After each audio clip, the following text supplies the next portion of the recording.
and the Borough of Sutton. Obviously these are allegations at this point, and I know that it's subject to discussion tomorrow at a standards committee in Sutton.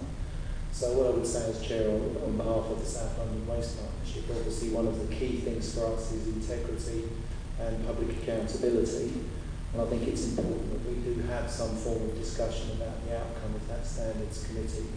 So I hope that you'd all agree that at the next meeting that we get Sutton to report back on what happens at their standards committee, so that we around this room from the other boroughs can be sure that the whole process has been carried out correctly.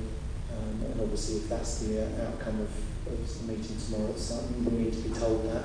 And obviously if there is a different outcome, we need to be told that. So we agree that that will be in the minutes today to say that we'll have that discussion at the next meeting of the South London Waste Partnership. Is that agreed? Yes. Okay, Carl, we've got some questions to ask.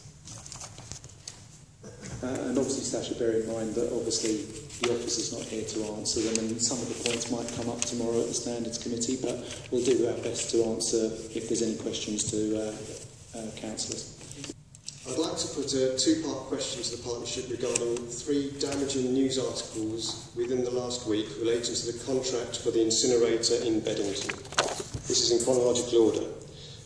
First, the front page of the Sutton Guardian reads, "No corruption," in relation to a petition for an inquiry being considered by the Sutton Standards Committee on 16th September 2015, that's tomorrow, regarding links between former South London Waste Partnership Joint Committee member and councillor John Drage.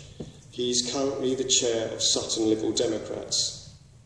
The news website Inside Croydon reported that Sutton Council Chief Executive Officer Niall Bolger, and this is item 2, or news item 2, has been accused by Councillor Nick Matty of gagging him from discussing the incinerator with a barrage of abuse and intimidation.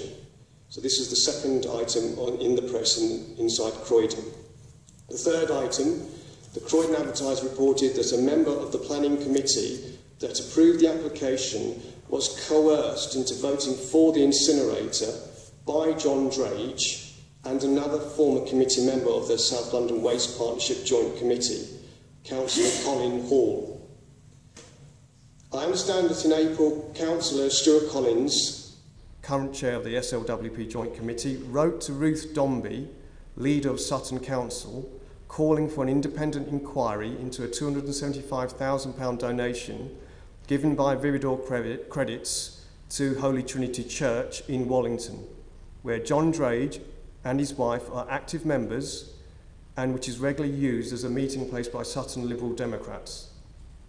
Therefore, my question is this: will Kingston and Merton councils join Croydon Council in calling on Sutton Council to launch a full independent inquiry in view of the fact that this matter has brought the South London Waste Partnership into disrepute? Second question: do councillors on this committee accept that John Drage should have disclosed his close personal friendship with Viridor CEO Colin Drummond and the fact that his wife Elaine Drage is the godmother to Mr Drummond's son when he sat on this committee? The minutes show he did not do this, in spite of the agenda clearly saying, and I even heard Councillor Collins this time again asking if there was any declarations of interest. The minutes clearly say councillors and co-opted members must declare if they have a personal or prejudicial interest in any of the items on this agenda at the start of the meeting or as soon as the interest becomes apparent to them. On the 24th of March 2011, where John Drage was present and did not declare an interest, item 8 on the agenda of the South London Waste Partnership Joint Committee meeting was residual waste treatment procurement update.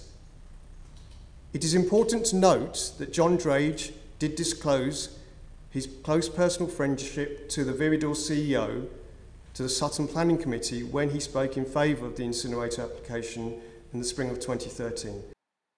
So unfortunately I didn't get to record the answers to the questions that I put to the committee, But what I can tell you is that both the Merton and Kingston representatives on the committee both said that they wouldn't actually call for an inquiry, but they would wait to see what the Standards Committee would say the following day before making any decision. The other thing that happened was that Councillor Stuart King from Croydon did actually say if he had a relationship similar to what John Drage has with the CEO of Viridor, i.e. Colin Drummond, he would have actually declared that to the joint committee.